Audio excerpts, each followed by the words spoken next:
Shabbat Shalom.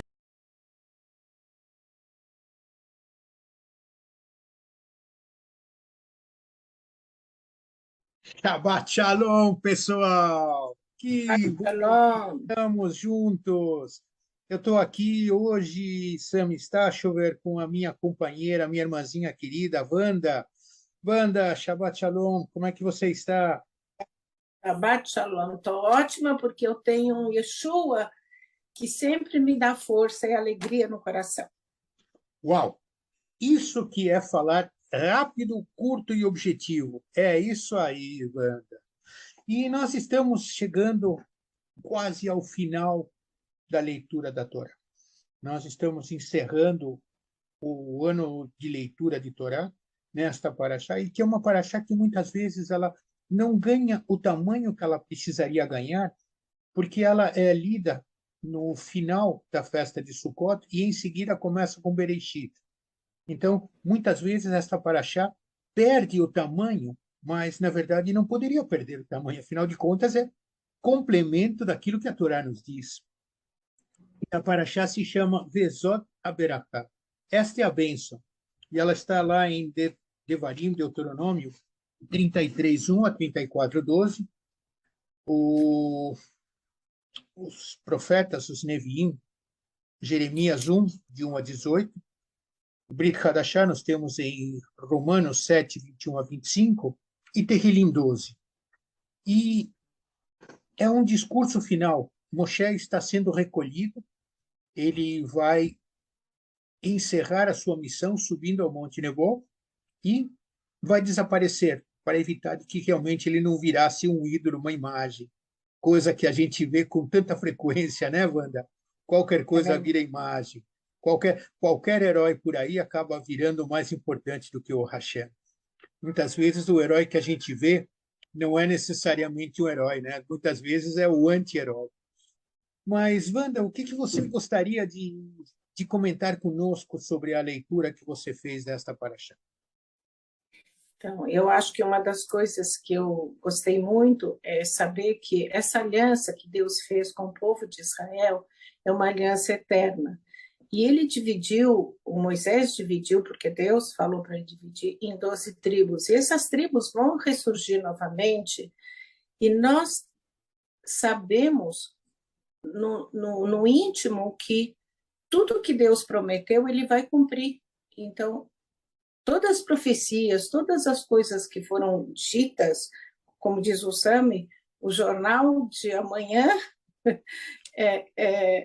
a gente lendo a palavra, a gente vê que está ali, tá tudo escrito. Então, vamos entregar para o Yeshua, porque Yeshua vai fazer o melhor, e ele vai fazer o melhor. O Eterno é sempre forte, corajoso,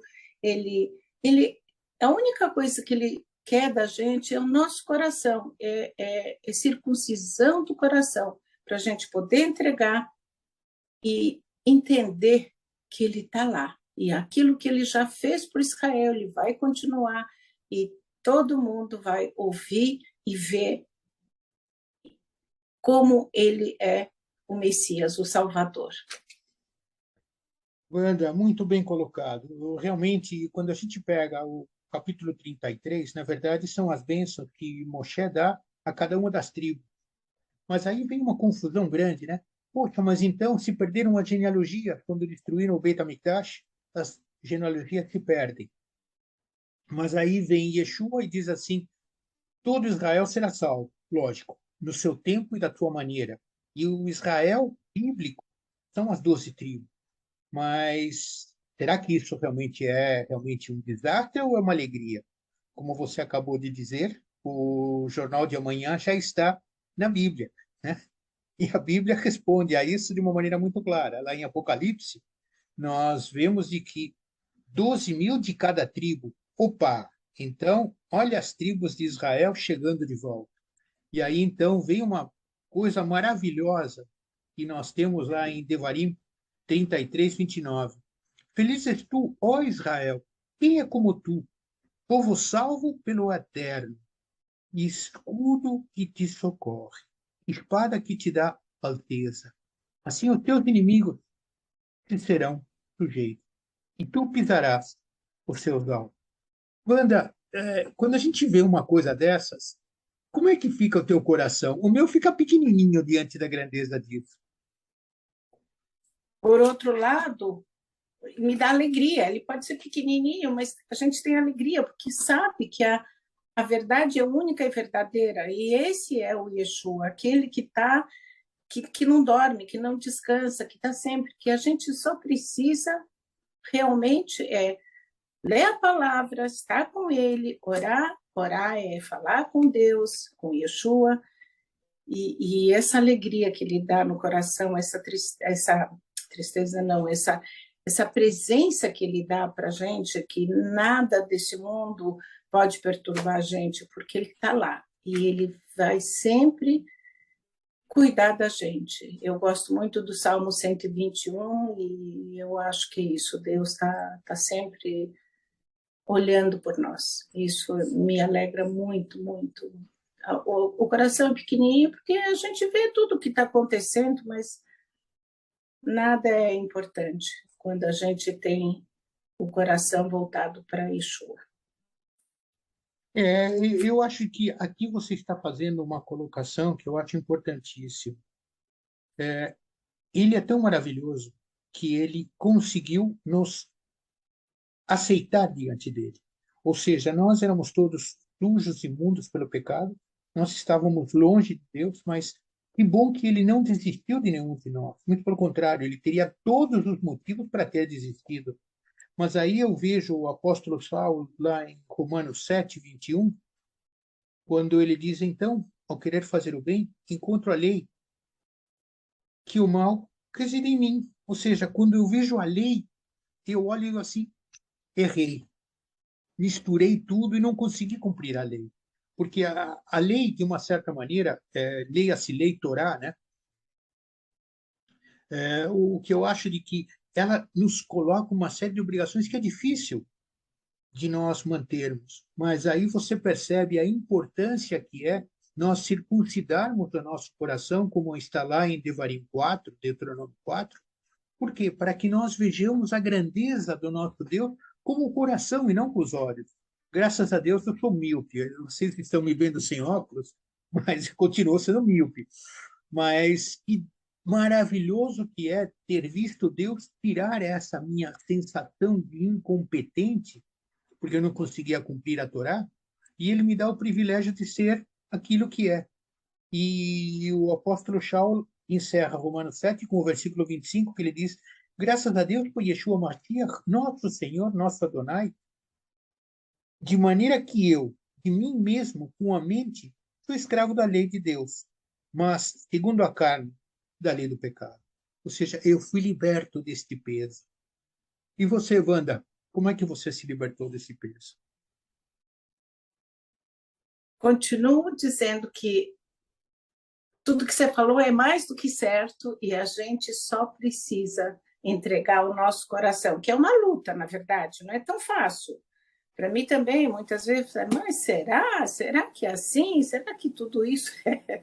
Porque o mundo te puxa para um lado, o inimigo trabalha. Então, é só entregar o nosso coração para Jesus, para o Yeshua. O Eterno é tão maravilhoso que ele já pensou em tudo e a gente tem que entregar o coração. Não é a razão, não é não é entender, não é psicológico, não é filosófico, é o coração. A hora que ele entende, o coração, tudo está certo, e Yeshua está lá mostrando a verdade, cuidando da gente, dando. Sempre falo, o que Deus dá é muita alegria. E quando a gente pensa no passado, que nós já fomos pecadores imundos e que ele veio hoje. E quando ele veio, você não precisa mais daquelas leis, porque era difícil guardar todas as leis. E quando ele veio, ele falou assim: olha, agora vocês só falam comigo, pede perdão e pronto, e está tudo anulado. E Deus, quando anula os nossos pecados, é para sempre. Que a gente vai continuar fazendo bobagem, faz. Mas na hora a gente fala: Deus me perdoa. Wanda, desculpa. Wanda, você usou uma palavra que é um assunto que a gente nunca abordou de uma maneira objetiva, mas você disse filosoficamente. Filosofia, na verdade, é uma arte, onde a verdade não é verdade, a mentira não é mentira, o certo não é certo, o errado não é errado. Mas Deus é verdade. Se Deus é verdade, como é que nós podemos encarar a Torá numa visão filosófica? É isso que complica muito, porque quando a gente quer servir a Deus, não existe filosofia. O certo é certo, o errado é errado. O pecado é pecado, queira você queira ou queira você não querer. Ah, mas era um pecado pequenininho. Ou, mas é pecado.